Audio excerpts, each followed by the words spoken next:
ಇನ್ನು Congress ಪಾಳ್ಯದಲ್ಲಿ power sharing ವಿಚಾರ ಮತ್ತೆ ಮುನ್ನೆಲೆಗೆ ಬಂದಿದೆ. ಸ್ವಲ್ಪ ದಿನದಿಂದ ಈ ಒಂದು ಪವರ್ ಶೇರಿಂಗ್ ವಿಚಾರ ಬಹಳ ತಣ್ಣಗಾಗಿತ್ತು. ಆದರೆ ಈಗ ಮತ್ತೆ ಆ ಒಂದು ವಿಚಾರ ಮುನ್ನೆಲೆಗೆ ಬಂದಿದೆ. ಪವರ್ ಶೇರಿಂಗ್ ಫೈಟ್ ಮಧ್ಯೆ ಡಿಕೆಶಿ ಎಚ್ಚರಿಕೆಯ ನಡೆಯನ್ನ ಅನುಸರಿಸ್ತಾ ಇದ್ದಾರಾ ಎಂಬ ಪ್ರಶ್ನೆ ಮೂಡ್ತಾ ಇದೆ. ದಿನದಿಂದ ದಿನಕ್ಕೆ ಡಿಕೆ ಶಿವಕುಮಾರ್ ನಡೆಯೇ ಬಹಳ ನಿಗೂಢವಾಗಿದೆ. ಇತ್ತೀಚೆಗಷ್ಟೇ ದೆಹಲಿ ಪ್ರವಾಸವನ್ನ ಡಿಸಿಎಂ ಡಿಕೆ ಶಿವಕುಮಾರ್ ಅವರು ಕೈಗೊಂಡಿದ್ರು.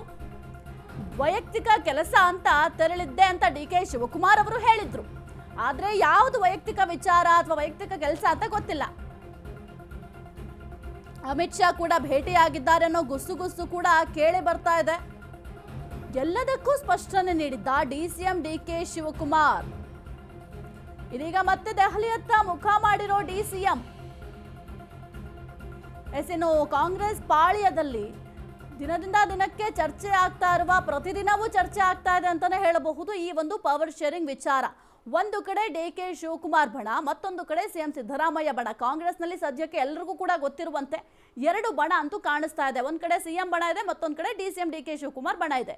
ಡಿಸಿಎಂ ಡಿಕೆ ಶಿವಕುಮಾರ್ ಬಣದವರು ಹೌದು ಸಿಎಂ ಆಗ್ತಾರೆ ಡಿಕೆ ಶಿವಕುಮಾರ್ ಅವರು ಅಂತ ಹೇಳ್ತಿದ್ದಾರೆ. ಆದ್ರೆ ಕುರ್ಚಿ ಖಾಲಿ ಇಲ್ಲ, ಸದ್ಯಕ್ಕೆ ಯಾರಿಗೂ ಕೂಡ ಅವಕಾಶ ಇಲ್ಲ. ಈಗ ಇರುವಂತಹ ಕುರ್ಚಿಯಲ್ಲಿ ಸಿಎಂ ಸಿದ್ದರಾಮಯ್ಯ ಅವರು ಇರ್ತಾರೆ, ಅವರೇ ಮುಂದುವರಿತಾರೆ ಅಂತ ಸಿಎಂ ಬಣದವರು ಬ್ಯಾಟಿಂಗ್ ಮಾಡ್ತಾ ಇದ್ದಾರೆ. ಪದೇ ಪದೇ ದೆಹಲಿ ಪ್ರಯಾಣ, ಡಿಕೆಶಿ ಹಲವು ಲೆಕ್ಕಾಚಾರಗಳನ್ನ ಹಾಕ್ತಾ ಇದ್ದಾರೆ. ವೈಯಕ್ತಿಕ ಕೆಲಸದ ನೆಪದಲ್ಲಿ ಹೈಕಮಾಂಡ್ ಭೇಟಿ ಮಾಡ್ತಾ ಇದ್ದಾರೆ. ಯಾವ ಕಾರಣಕ್ಕೆ ಹಾಗಾದ್ರೆ ಭೇಟಿ ಮಾಡ್ತಾ ಇದ್ದಾರೆ? ಸದ್ದಿಲ್ಲದೆ ಪವರ್ ಶೇರಿಂಗ್ ಬಗ್ಗೆ ಸ್ಪಷ್ಟನೆಗೆ ಏನಾದ್ರೂ ಡಿಕೆ ಪ್ಲಾನ್ ಮಾಡ್ಕೊಂಡಿದ್ದಾರಾ? ಇತ್ತ ನಾನೇ 5 ವರ್ಷ ಸಿಎಂ ಅಂತ ಸಿದ್ದರಾಮಯ್ಯ ಅವರು ಹೇಳ್ತಿದ್ದಾರೆ. ಹೀಗಾಗಿ ಮತ್ತೆ ಗೊಂದಲದಲ್ಲಿ ಬಿದ್ದಿದ್ದಾರೆ. ವರಿಷ್ಠರನ್ನ ಭೇಟಿ ಮಾಡ್ತಾ ಇದ್ದಾರಾ ಎಂಬ ಪ್ರಶ್ನೆ ಮೂಡ್ತಾ ಇದೆ. ಯಾಕೆಂತಂದ್ರೆ ಸಿಎಂ ಸಿದ್ದರಾಮಯ್ಯ ಅವರು 5 ವರ್ಷವೂ ನಾನೇ ಸಿಎಂ ಅಂತ ಹೇಳ್ತಾ ಇದ್ದಾರೆ. ಹಾಗಾಗಿ ಪದೇ ಪದೇ ದೆಹಲಿಗೆ ಏನಾದ್ರು ಹೋಗ್ತಾ ಇದ್ದಾರಾ? ಡಿಸಿಎಂ ಡಿಕೆ ಶಿವಕುಮಾರ್ ಅವರನ್ನ ಕೇಳಿದ್ರೆ, ಇಲ್ಲ ನನ್ನ ವೈಯಕ್ತಿಕ ವಿಚಾರಕ್ಕೆ ಸಂಬಂಧಪಟ್ಟಂತೆ ಕೆಲವೊಂದಿಷ್ಟು ಚರ್ಚೆಗಳನ್ನ ಮಾಡೋದಿತ್ತು, ಹಾಗಾಗಿ ನಾನು ಹೈಕಮಾಂಡ್ ಭೇಟಿ ಮಾಡಿದ್ದೆ ಅಂತ ಹೇಳ್ತಾರೆ. ಆದ್ರೆ ಹೈಕಮಾಂಡ್ ಭೇಟಿ ಮಾಡ್ಲಿಕ್ಕೂ ವೈಯಕ್ತಿಕ ವಿಚಾರಕ್ಕೂ ಸಂಬಂಧ ಇಲ್ಲ. ಹಾಗಾಗಿ ಬಹಳ ನಿಗೂಢವಾಗಿದೆ ಡಿಸಿಎಂ ಡಿಕೆ ಶಿವಕುಮಾರ್ ಅವರ ನಡೆ. ಹೆಚ್ಚಿನ ಮಾಹಿತಿ ನೀಡ್ತಾರೆ ನಮ್ಮ ಪ್ರತಿನಿಧಿ ದೀಪಾ ಕುಕ್ವಾಡ. ದೀಪಾ, ಸದ್ಯಕ್ಕೆ ಬಹಳ ನಿಗೂಢವಾಗಿದೆ ಡಿಸಿಎಂ ಡಿಕೆ ಶಿವಕುಮಾರ್ ಅವರ ನಡೆ. ಯಾಕಂತಂದ್ರೆ ವೈಯಕ್ತಿಕ ವಿಚಾರಕ್ಕೆ ನಾನು ದೆಹಲಿಗೆ ಹೋಗ್ತಾ ಇದ್ದೀನಿ, ಹೈಕಮಾಂಡ್ ಭೇಟಿ ಮಾಡ್ತಾ ಇದ್ದೀನಿ ಅಂತ ಹೇಳ್ತಿದ್ದಾರೆ. ಆದ್ರೆ ನಿಜಕ್ಕೂ ಅದೇ ವಿಚಾರನಾ ಅಥವಾ ಈ ಪವರ್ ಶೇರಿಂಗ್ ವಿಚಾರ ಏನಾದ್ರೂ ಅಲ್ಲಿ ಪ್ರಸ್ತಾಪ ಮಾಡಿರುವ ಸಾಧ್ಯತೆ ಏನಾದ್ರೂ ಇದೆಯಾ? ಸಾಹಿತ್ಯ, ಇತ್ತೀಚಿನ ಡಿಕೆ ಶಿವಕುಮಾರ್ ಅವರ ಒಂದಿಷ್ಟು ಹೇಳಿಕೆಗಳು ಯಾರೇನೇ ಅಂದ್ರೂ ಮೌನದಲ್ಲಿರುವಂತಹದ್ದು, ಜೊತೆಗೆ ಪದೇ ಪದೇ ದೆಹಲಿ ನಾಯಕರುಗಳು ಅಂದ್ರೆ ದೆಹಲಿಗೆ ಪ್ರಯಾಣ ಬೆಳೆಸ್ತಾ ಇರುವಂತದ್ದು ಎಲ್ಲದೂ ಕೂಡ ನಿಗೂಢತೆಗೆ ಕಾರಣ ಆಗಿದೆ. ಎಲ್ಲೊಂದ್ ಕಡೆ ಸಿಎಂ ಸಿದ್ದರಾಮಯ್ಯ 5 ವರ್ಷ ನಾನೇ ಸಿಎಂ, ಹೈಕಮಾಂಡ್ ಕೂಡ ಅದನ್ನೇ ನನ್ನನ್ನೇ ಮುಂದುವರಿಸುವಂತಹ ವಿಚಾರ ಅವ್ರ ಮುಂದೆ ಇದೆ ಅನ್ನುವಂತಹ ಪರೋಕ್ಷ ಹೇಳಿಕೆಗಳು, ಜೊತೆಗೆ ಹೈಕಮಾಂಡ್ ತೆಗೆದುಕೊಂಡ ತೀರ್ಮಾನಕ್ಕೆ ನಾನು ಬದ್ಧ ಅನ್ನುವಂತಹ ಎಲ್ಲ ಹೇಳಿಕೆಗಳು ಇದೀಗ ಡಿಕೆ ಶಿವಕುಮಾರ್ ಅವರನ್ನ ಡಿಸ್ಟರ್ಬ್ ಮಾಡಿದೆ ಅನ್ನೋದ್ರಲ್ಲಿ ಯಾವುದೇ ಅನುಮಾನ ಇಲ್ಲ.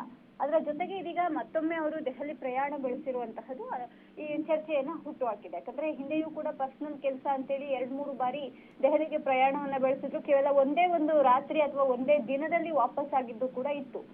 ಇದೀಗ ನೆನ್ನೆಯೂ ಕೂಡ ನನ್ನ ವೈಯಕ್ತಿಕ ಕೆಲಸದ ಮೇಲೆ ದೆಹಲಿಗೆ ಹೋಗ್ತಿದ್ದೇನೆ ಅನ್ನುವಂತಹದ್ದನ್ನು ಹೇಳಿದ್ದಾರೆ. ಇವತ್ತು ವಾಪಸ್ ಆಗ್ತಾರೆ ಅನ್ನುವಂತ ಮಾಹಿತಿ ಕೂಡ ಇದೆ. ಇದರ ನಡುವೆ ಅಂದ್ರೆ ನಿನ್ನೆ ಮತ್ತು ಇವತ್ತಿನ ಬೆಳಗ್ಗೆಯ ನಡುವೆ ಅವರು ಯಾರನ್ನ ಭೇಟಿ ಮಾಡ್ತಿದ್ದಾರೆ, ಯಾಕೆ ಹೋದ್ರು ಅನ್ನುವಂತಹದ್ದು ರಾಜಕೀಯ ವಲಯದಲ್ಲಿ ಹೆಚ್ಚಾಗಿ ಚರ್ಚೆ ಆಗ್ತಿರುವಂತದ್ದು. ಯಾಕಂದ್ರೆ ಸಹಜವಾಗಿ ಡಿಸಿಎಂ ಅಂದ ಮಾತ್ರ ಅಥವಾ ಡಿಸಿಎಂ ಅನ್ನುವಂತಹದ್ದು ಅವರ ಟೀಪಿಗಳಾಗಿರ್ಬೋದು ಅಥವಾ ಅವರ ಒಂದಿಷ್ಟು ಕಾರ್ಯಕ್ರಮಗಳು ಎಲ್ಲವೂ ಕೂಡ ಬಹಿರಂಗ ಆಗ್ತಾನೆ ಇರ್ತವೆ. ಆದ್ರೆ ದೆಹಲಿಯ ಭೇಟಿ ಇತ್ತೀಚಿನ ದಿನಗಳಲ್ಲಿ ಹೋಗ್ತಾ ಇರುವಂತಹದ್ದು ವೈಯಕ್ತಿಕ ಕಾರಣ ಅನ್ನುವಂತಹ ಅವರ ಒಂದು ಹೇಳಿಕೆ ಇಷ್ಟು ಕುತೂಹಲಕ್ಕೆ ಕಾರಣ ಆಗಿರುವಂತಹದ್ದು. ಸಹಜವಾಗಿ ಹೈಕಮಾಂಡ್ ನಾಯಕರುಗಳನ್ನ ಭೇಟಿ ಆಗಿರ್ತಾರೆ ಅನ್ನುವಂತಹ ಮಾಹಿತಿ ಕೂಡ ಇದೆ. ಆದ್ರೆ ಅದು ಅವರೇ ಸ್ಪಷ್ಟಪಡಿಸಬೇಕಾಗತ್ತೆ ಸಾಹಿತ್ಯ. ಓಕೆ, ಥ್ಯಾಂಕ್ ಯು ದೀಪಾ ನಿಮ್ಮೆಲ್ಲ ಮಾಹಿತಿಗಾಗಿ.